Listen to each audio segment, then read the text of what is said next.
Welcome, everybody, and thanks for being with us. And today is an exciting day because we have a guy with us who has done more, I think, than anybody else in our country to popularize science, to make kids aware that science is not only important, but it is fun, and that actually reading and thinking is a good thing. So, Bill Nye, welcome very much. And Thank you, Senator. Wow, this is great. Okay, thanks so much for all that you've done. All right, let's cut right to it. How's that? We have a president of the United States who thinks that climate change is a hoax emanating from China. We have a new administrator of the EPA, somebody I strongly opposed, who is in the process of dismembering environmental protection regulations in this country. What are the short and long-term implications of a president who has that view? So let me say that the long-term implications are potentially catastrophic. And everybody, you can hate me, you can hate everything, I understand that. But the problem is the speed at which the world is warming and the climate is changing. It's not that the climate is changing, it's the rate. Half the people in the world live near coastlines. As the ocean gets a tiny bit warmer, it gets a tiny bit bigger, but the ocean is big and a tiny bit is huge. So it is to be hoped that we can head this off. Now, when you say, Senator, what the president believes, I often, is it true that he contradicts himself? Every other minute. So it is reasonable to me that if we can show an economic benefit to turning things around, we could turn things around. And the example I hearken to all the time, everybody, is the Solutions Project. And the Solutions Project is a group of civil engineers who've done an analysis that shows we could power the entire U.S. renewably right now if we just decided to do it. And by that I mean we'd have wind turbines, solar panels, some geothermal energy, some tidal energy. And if we exploited all these things aggressively and reconfigured our electric grid a little bit, we could run the whole place. And so here's the thing about it that I find intriguing and important is these would be U.S. jobs. Right. Even if the wind turbine blades are designed in Sweden or Finland or Denmark, you have to put them up, you have to erect the turbines here.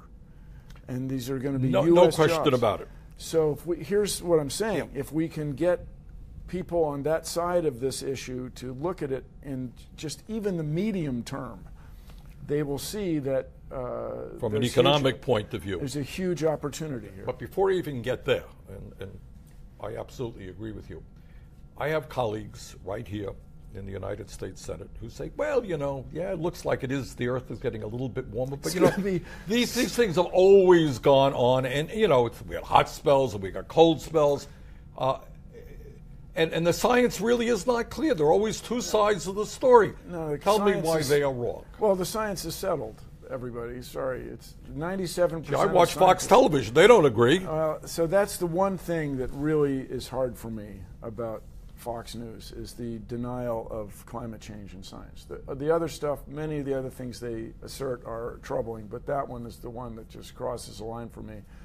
And furthermore, I'm pretty sure that the anchors who present that, they're no better, and they're just going along with... Right, so let me ask you a question, but I think most people know the answer. Fossil fuel industry, incredibly powerful. Yeah. They have ads on television every 5 minutes. They make a lot of campaign contributions. Yeah, that's a big thing. Huge amount of political influence. What impact does that influence have on the whole debate over climate change? Well, that's what I say all the time, that climate change deniers, who apparently no longer want to be called deniers, they want to be called extreme skeptics, they have been able to introduce the idea that plus or minus 2%, what have you, from a scientific standpoint, is the same as plus or minus 100%. And that's wrong. So, in other words, when people try to predict the temperature 10 years or 50 years hence, they might be off a tenth of a degree Celsius. But that doesn't mean they're wrong. It means that there's a little scientific uncertainty. It's not the same as uncertainty about the whole thing. And it's ironic or amazing that they've hired the same people who were in denial about cigarette and cancer. That was the question I was going to ask you. It's just Are we seeing Those a guys are rerun of the still whole? around. Are we seeing a rerun of the whole denial of tobacco causes cancer? Yeah, again? yeah. But this is an analogy that you can take exception to analogies. The facts, the scientific facts, are overwhelming. So here's what I'm saying, Senator, is that because people are so passionate about it, I think when they see the light, like who is the strongest environmentalist? The guy who just built his log cabin. Right? Who is the strongest anti-smoker? The guy who just managed to quit. Mm-hmm. So from an optimistic point of view, I think if we can get these people to just look at the world a little differently, they will be on the side of domestically produced renewable electricity in very quick, short order. Bill, I want to get to what America will look like when we transform our energy system and move aggressively to energy efficiency. But before I do that, let me ask you kind of the frightening question.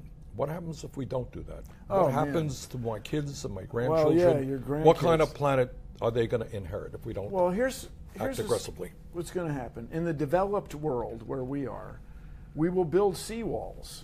You know, the big U in Manhattan, they're building a system of seawalls and parks to avoid the catastrophic effects of Hurricane Sandy. And you can say, well, Hurricane Sandy came and went, everything's cool. But no, the economic costs, billions of dollars in the city of New York, which rippled around the world because New York really is a world city. And when it has a financial trouble, the whole world does. So we can do those sort of seawall mitigation projects here in the developed world. But in the developing world, it's much more difficult. People are going to move and be displaced. And a scenario that I've imagined that seems very reasonable, and people in like the 9th Ward of New Orleans, as the ocean comes in, they're going to leave. They're just going to leave, and they're going to default on their mortgages, and there's going to be all this infrastructure, copper wiring and plumbing and all the stuff that's just going to be sitting there. And it's going to be obviously really it's not just troublesome. the United States. It's going to be developing countries all over the world. Yeah. Millions of people being forced to migrate. Yeah, Mike, and where are they going to go, and what are they going to eat? And there's going to be conflict, and we could avoid all this if we just got to work right now. And what about drought and floods and stuff like that? Well, that's it. So there are people who make a very strong argument to me. These are climate scientists that a lot of the unrest in the Middle East is displaced young men who don't want to work the family farm anymore because the family farm isn't doing as well as it used to because rainfall patterns have changed. They go to the big cities, they can't get jobs, they get disenfranchised, and then they get involved in essentially terrorist operations. Now you can bite my head off about this, but it's a very reasonable hypothesis, and I've seen no evidence that it's not reasonable. So everybody, I say all the time, Senator, we have to be optimistic. We have to get to work. And to the deniers out there, or the extreme skeptics, I want you to think about what's called cognitive dissonance. Do you remember cognitive dissonance? Good liberal arts education thing. This is a psychology theory that you can run tests and show that it's true.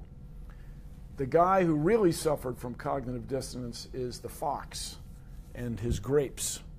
So he can't get to the grapes. The fox is trying to get to the grapes. He can't get them, so he says the grapes must be sour.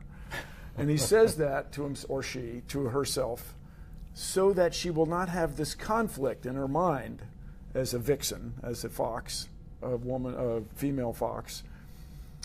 She says this so that she can be at peace. So I submit to you, climate deniers, that what you're doing is, instead of accepting that climate is changing, you're denying the evidence, and along with that, you're dismissing the authorities. All right, how do you respond? And that's where I think you come in, is how can you say the authorities on climate change aren't authorities? I sit on a committee. I sit on the Energy Committee. I sit on the Environmental Committee. I sit right across the aisle from guys who say, yeah, it's getting a little bit warm, but it's always been like that. There really is no proof that human activity and has caused climate change. What's the answer? So here's what we say. There's overwhelming proof. proof isn't even the word. It's overwhelming evidence. And so what I believe you're doing on the other side is you're suffering from this magical thing called the backfire effect. When you see evidence that conflicts with your worldview, you just double down on denying it. And we all do it. My car's, I don't hear that sound in my car. My car is fine. Everything will be fine. The kinks will work out. Everything will be fine. I don't need to get maintenance done on it. We all do this. But the stakes with respect to climate change and the world's population are huge. Now, when I was a kid, there were fewer than 3 billion people in the world. Now there's 7.3. There's going to be 9, even 10 billion people in the world, and those people are going to want something to eat and some place to live. And it's not just that the world has too many people. That's not it. It's that we're not using our resources as well as we could. Bill, 2 questions. Number one, give me some examples of the power of the fossil fuel industry. I mean, in maintaining this nonsense that climate change is not real.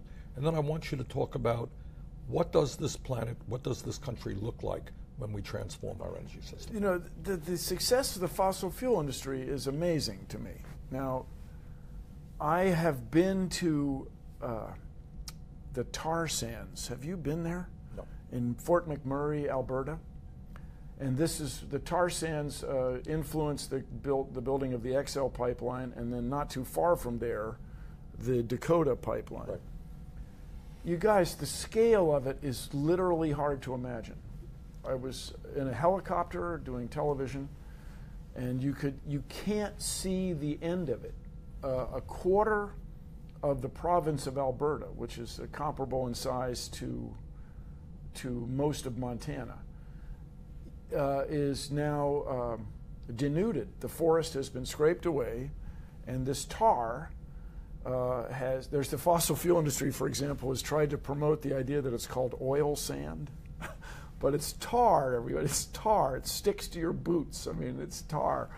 Anyway, this is especially expensive and dirty oil because about 30% of the energy in the tar has to be used to make the synthetic crude oil.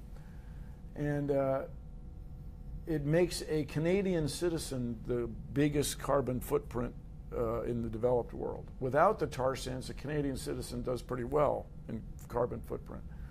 But if you go there and look at the expanse of the destruction, environmental destruction, I can't believe you won't change your mind about fossil fuels. Now, have you, in the course of your work, bumped into folks in the industry and chatted with them about why they want to perpetuate the use of fossil fuel?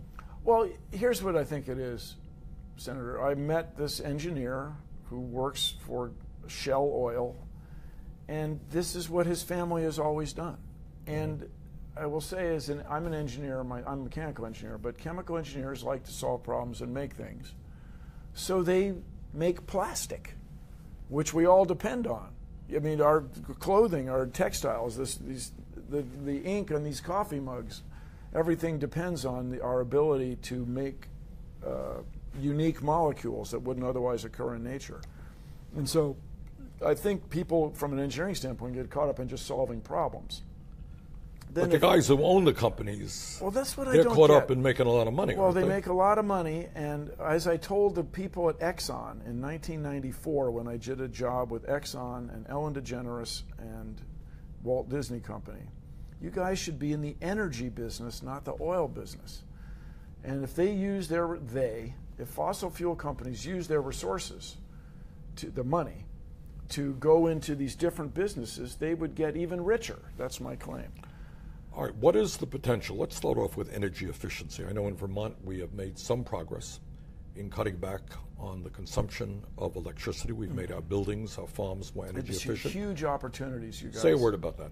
Well, in conservation, if you insulate your attic, if you want to spend money on something medium term, it's your windows. Our windows have historically been very inefficient.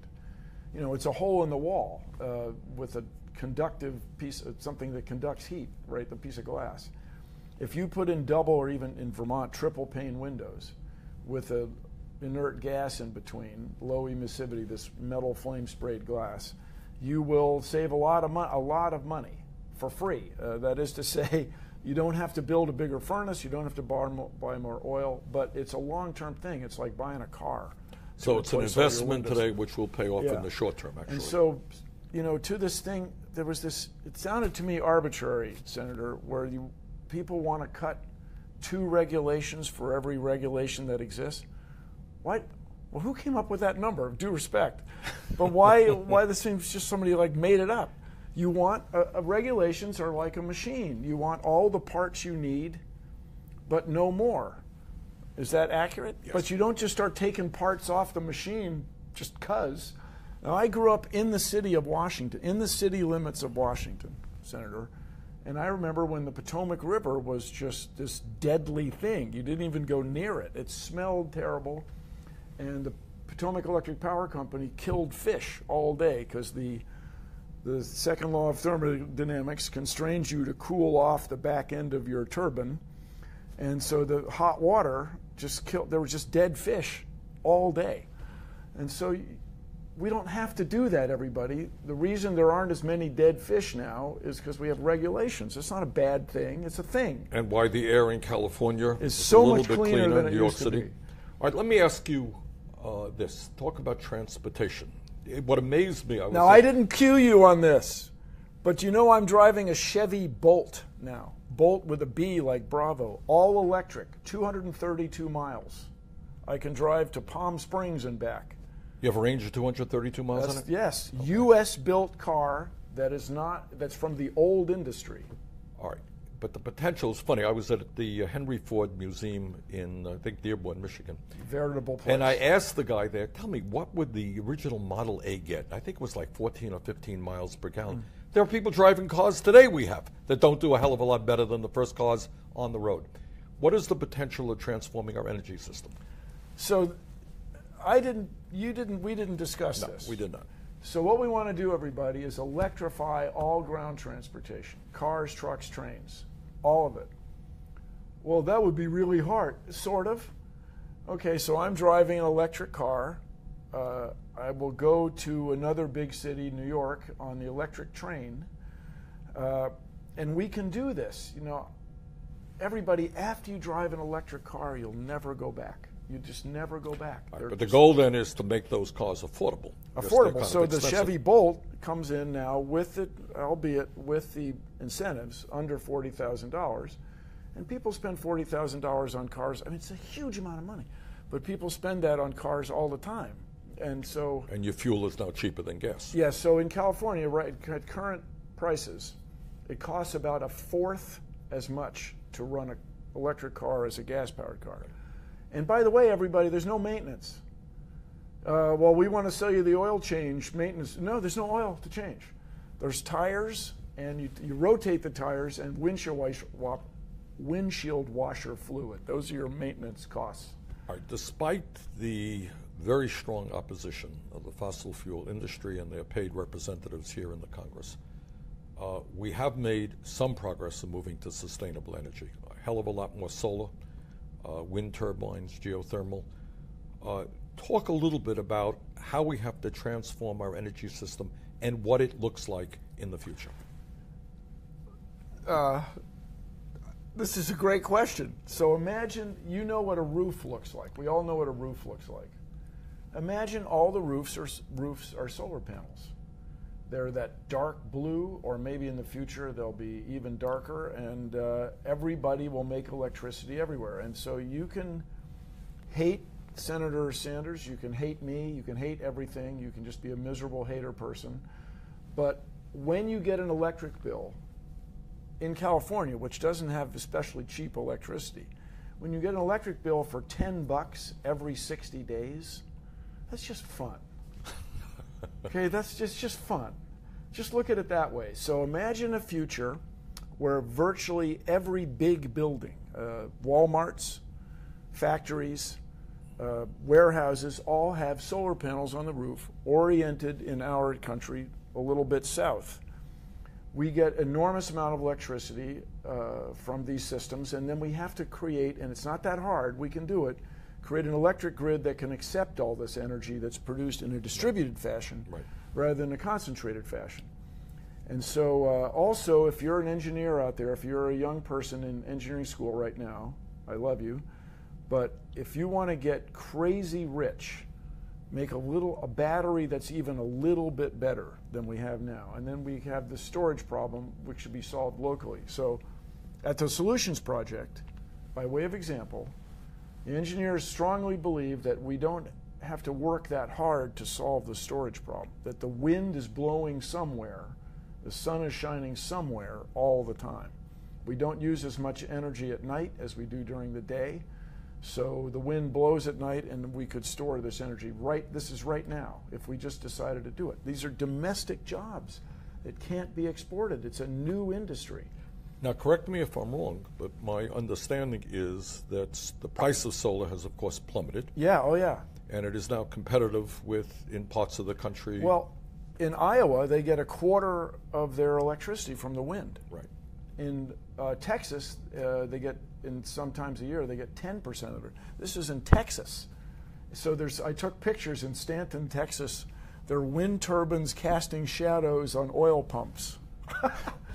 And that's very cheap electricity, is it not? Once the turbine's up, it's free. I mean, in a sense. Now, when deniers will come out of the woodwork about killing birds.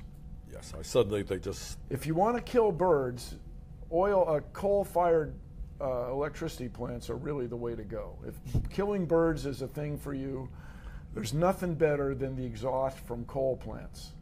Wind turbines, we can solve this problem. By the way, when you're at the tar sands, there are cannons that go off all day and night. To keep the birds away? Keep the birds away. Because the tailing ponds are so toxic. They don't want to kill these enormous populations of birds. If you want to kill birds, fossil fuel is fantastic. So we can solve this problem, everybody. We can do this. And I grew up in the U.S., got my engineering degree in the U.S., my license in the U.S. I worked in aerospace full-time for 20 years, 10 years part-time. I'm a patriot. I want the U.S. to be the world leader in this stuff. And by the way, if we develop these technologies, these are technologies that can be exported to China, to India, all over the world. Exactly. Yes. Especially, what does the U.S. do, Senator, is innovate. The technologies for distributing the electricity are closely related to mobile phones, where as you drive, the phone call is handed from cell to cell. Mm-hmm. So distributing the electricity is the same kind of thing. We want to automate it. Just another opportunity for you electrical engineers is power. Enormous innovations have happened in making information technology more and more compact. But electricity on large scale has to be managed in new and cool ways. Wow, Senator, I feel like I've just talked and talked. I appreciate it. All right, we talked a little bit about solar. We talked about wind. What other technologies of the future are out there that can be exploited? Well, people ask me this all the time. Bill, what's the next huge thing? And I think it's a result of these kids today growing up with the internet. No, the internet emerged and it just changed the world. Right. Just changed the world. How many out there have taken an Uber? You'd use your phone to bring a car. The cars never have to park. The people who operate the cars, that's their business. You don't have to own a car or insure a car or store a car. It could transform the world. And it's just this integration of information technology with existing roads and cars. So it's amazing. So I don't know what the next innovation is going to be, but my solar panels on my house out west are about 15% efficient. Spacecraft's solar panels are over 30% efficient. And that's done by you manufacture them. The ones that come out the best, you sell to satellite manufacturers. But there is substantial evidence for me that people are going to have innovations to make solar panels more efficient and more cheaply by not wasting as much silicon. And so that's just for starters. If solar panels went from 15% efficient to 25% efficient, a huge transformation. Huge transformation. And then they'd also be cheaper. Then you make your own electricity. So if you hate me and you hate the government, solar energy is for you because you'll make your own electricity. And so it's very difficult in urban areas to make all the electricity you need because your houses block each other. But if we could reduce our base load by 20%, that's huge. All right, talk a little bit about the Solutions Project. So I'm supportive of the Solutions Project. I'm not a civil engineer who did the analysis, but I've read the papers, and it's pretty compelling. And the bottom line of what they say is in fact, within a reasonably short period of time, we could break our dependency on fossil fuel. Absolutely. 15 years, we'd be 80% renewable. In other words, only 20% of our electricity would come from traditional sources, which include nuclear plants. Then in 30 years, we'd be 100% renewable, all renewable. Now, the thing about nuclear plants, I know there are proponents out there, very reasonable, dig this stuff up, fission it, make electricity, put it back in the ground, all very good. But people don't want it around. And so licensing a nuclear plant takes 15 or 20 years. And not to mention how you get rid of that waste well, that's safely. The big thing is, when you say you're going to bury something for the extent of time that would be the equivalent of 10 Roman empires, that's an extraordinary claim, you guys. I mean, I'm right there with you, but that you're asking a lot of people. That's really a haughty outlook. So the big problem, though, with nuclear is people don't want it, and getting the licenses is really time-consuming and difficult. All right, Bill, let me ask you this. What is the role of scientists today? I mean, scientists, literally people who are searching for truth, are under pressure. Oh, man. Talk about that for a second. So I have close friends who work in climate science, and I've become friends because of this pressure. And they are very concerned about their data being reviewed or erased. And they're also concerned about their jobs, and being attacked personally in some ways. Being attacked personally. So Michael Mann's a friend of mine. He gets an envelope in the mail with white powder in it. He has kids. The kids didn't do this, and they're attacking him personally, ad hominem, because he made this discovery. Now, Senator, I'm still starry-eyed and optimistic and perhaps unrealistic in this sense. I don't think it's unrealistic. But here's what we want to do. We want to find common ground. And I think a place to start is space exploration. I'm not joking you. Here's my claim, you guys. The United States has led the world in space exploration. Other countries are very interested in catching up. This year, China will launch more rockets than the United States. They will be the world leader in what we call the cadence, how often a rocket is launched. But here's what I submit to you. If we were to discover evidence of life on another world, it would change the course of human history. And I'm not joking you. So the role of people who many people who are on energy committees are on space committees. Is that accurate? Somewhat. Yeah. So if we got people excited about making discoveries in space by applying our intellect and treasure to these exploration of space, which is it's 0.4% of the federal budget, we could make extraordinary strides that would once again show people that scientists are trying to learn about nature and the universe. And you think that's a better investment than building nuclear weapons? Yes. All right, I just want to get you on record. So nuclear weapons, everybody, the scale of it is really hard to imagine. You guys, look, you can look it up, okay? So do you know I took one class from Carl Sagan, and this changed my life. Okay, so Carl Sagan and James Pollock were looking into the effects of a nuclear war. And this was about the same time that James Hansen was studying the planet Venus.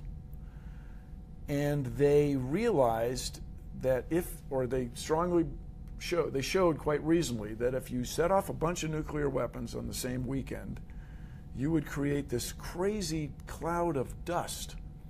And this was in about 1980. Then a few years later, Walter Alvarez and Luis Alvarez discovered this layer of iridium, atomic number 77, around the world.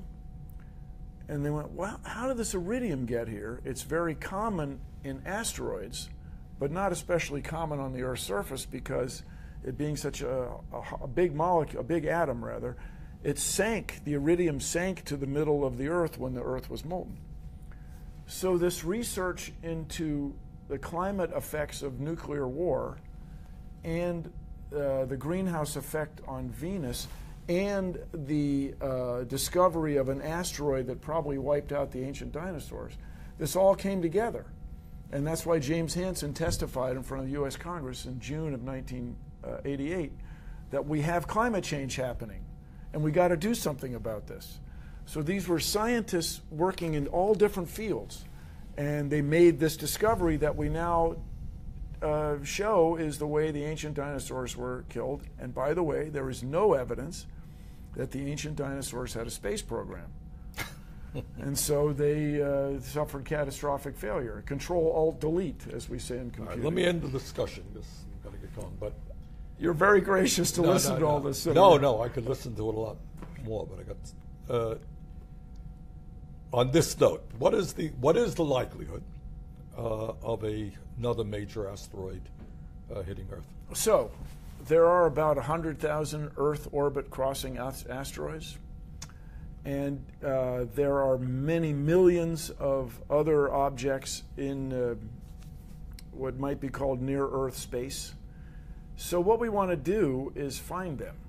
And this is a very difficult business. As the saying goes, it's like looking for a piece of charcoal in the dark. There have been major asteroids that have done terrible damage to the Earth in the past. Well, there was one, that wiped out the ancient dinosaurs, and there's evidence there have been a lot many of more. Life on catastrophic. How many years ago was that? 300 million. So that's a long time. But it's a low probability but high consequence. And we remind you. See, I just wanted to say that because the people didn't think they had enough to worry about with Trump as president. I wanted to throw that probability. Well, but this is solvable, everybody, and the U.S. could be the world leader in this. If you want to lower the cost of things, by the way, you engage international partners. Every space mission to Mars has many, many instruments built in other countries by other space agencies and other contractors. And we remind us all the money spent in space is actually spent on Earth. So we could invest in finding asteroids, and that budget's gone up, to be sure, in finding asteroids and preparing, I'm not kidding, spacecraft to study them and deflect one should it ever happen. And this would be a worthy use of our intellect and treasure. It's not that much money, and it would be exciting. And it could save the world. All right. So everybody, I still, despite the extraordinary events of the last few months, I'm still optimistic about the U.S. becoming a world leader in renewable energy. There's three things we want for everybody on Earth. We want clean water, renewably produced reliable electricity, and access to electronic information, to the internet, for everybody in the world. And my claim, Senator, is that when you provide these services for everyone, the quality of life for everyone goes up. The motivation for people to become terrorists, the motivation for people to cheat writ large goes down when their quality of life goes up. And this is where you and I are like-minded, sir, and I so very much appreciate you including me. Thank you. Okay, Bill, thank you so much for being here today. Bye-bye. Let's change the world.